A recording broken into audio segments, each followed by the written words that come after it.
আমি যখন বলি, ভাই চালের দাম কত, ওরা তখন বলতো, যুদ্ধ অপরাধীর বিচার চাই না। চালের দানা ঝরে পড়ে মায়ের ফাটা বুকের দুধের মতো। ক্ষুধা কাঁদে, কিন্তু কিন্তু শব্দ হয় না। আমি যখন বলি, ভাই ডালের দাম কত, ওরা এখন বলে, জুলাই সনদ চাই না। ডালের হাঁড়ি পড়ে থাকে মৃত সন্তানের শীতল দোলনার মতো, যেখানে দোলা থেমে গেছে চিরদিন। আমি যখন বলি, ভাই আলুর দাম কত, ওরা তখন বলতো, যুদ্ধ অপরাধীর বিচার চাই না।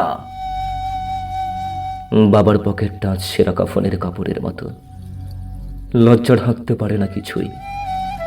আমি যখন বলি, ভাই পটলের দাম কত, ওরা এখন বলে, জুলাই সনদ চাই না। পটল যেন ডুবে যাওয়া হাত, মা ছুঁতে চাই, কিন্তু জলের নিচে হারিয়ে যায় সব। আমি যখন বলি, ভাই তেলের দাম কত, ওরা তখন বলতো, যুদ্ধ অপরাধীর বিচার চাই না। চুলার আগুন নিভে যায় মায়ের চোখের আলো নিভে যাওয়ার মতো, স্বপ্নগুলো ছাই হয়ে পড়ে থাকে।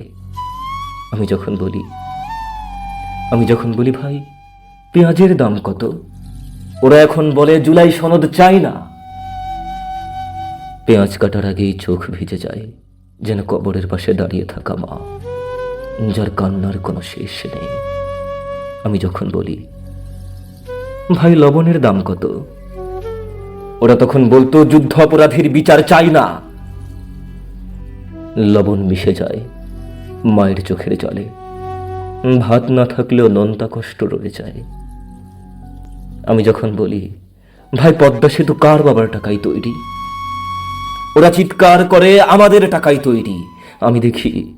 আমি দেখি পদ্মার জলে ভেসে ওঠে শ্রমিকের ঘাম, কৃষকের কর, আমার বাবার উপার্জনের প্রতিটি কণা। একটা সেতু দাঁড়িয়ে আছে হাজারো মানুষের নিঃশ্বাসের উপর। আমি যখন বলি, ভাই মেট্রো রেল কার বাবার টাকায় তৈরি, ওরা আবার বলে, আমাদের টাকায় তৈরি, আমাদের টাকায় তৈরি। আমি দেখি লোহার রেলপথে জমে আছে শ্রমিকের ভাঙা হাড়ের ব্যথা, দিনমজুরের রোদে পোড়া শরীর। এই শহরের বুক চিরে একটা স্বপ্ন দৌড়ায়, যার ভেতরে লুকানো হাজারো কষ্ট।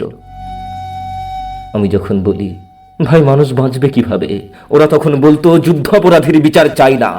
ওরা এখন বলে, জুলাই সনদ চাই না। মানুষ পড়ে থাকে ডাস্টবিনে ফেলে দেওয়া খাবারের মতো, যার মূল্য নেই, যার কোনো বিচার নেই। আমি যখন বলি, ভাই ইতিহাস এত বিভক্ত কেন, নীরবতা নেমে আসে, কারণ সত্যটা খুব ভারী, মিথ্যার কাঁধে তা ওঠে না। আমি তখন দেখি একটা অবুঝ শিশু মায়ের হাত ধরে জিজ্ঞেস করে, মা স্বাধীনতার ঘোষক কে? মা চুপ থাকে, তার চোখে জমে ওঠে অজস্র ইতিহাস, ভাঙা স্মৃতি, অগণিত মতভেদ। তারপর শিশুটি আবার বলে, মা মুজিব যদি এতই ভালো হতো, তার ভাস্কর্য ভাঙল কেন? মা চেয়ে থাকে অবাক বিস্ময়ে, নিঃশব্দ প্রশ্নে জমে ওঠে তার চোখ, যেন উত্তর আছে, কিন্তু কিন্তু বলা নিষিদ্ধ। তারপর একটা রাত নামে, ভীষণ নিঃশব্দ। একটা মা তার মৃত সন্তানের পাশে বসে থাকে, খালি হাঁড়িটা বুকে চেপে। সে আর কাঁদে না, কারণ কান্নাও শুকিয়ে গেছে, শুধু ঠোঁট নড়ে, এক মুঠো ভাত, এক মুঠো ভাত। আর সেই শব্দ আকাশ ভেঙে ফেলে, পৃথিবী কাঁপিয়ে দেয়, কিন্তু কিন্তু কেউ শোনে না, কারণ এই দেশে রাজনীতি বেঁচে থাকে, মানুষ মরে যায়। এই দেশে রাজনীতি বেঁচে থাকে, মানুষ মরে যায়।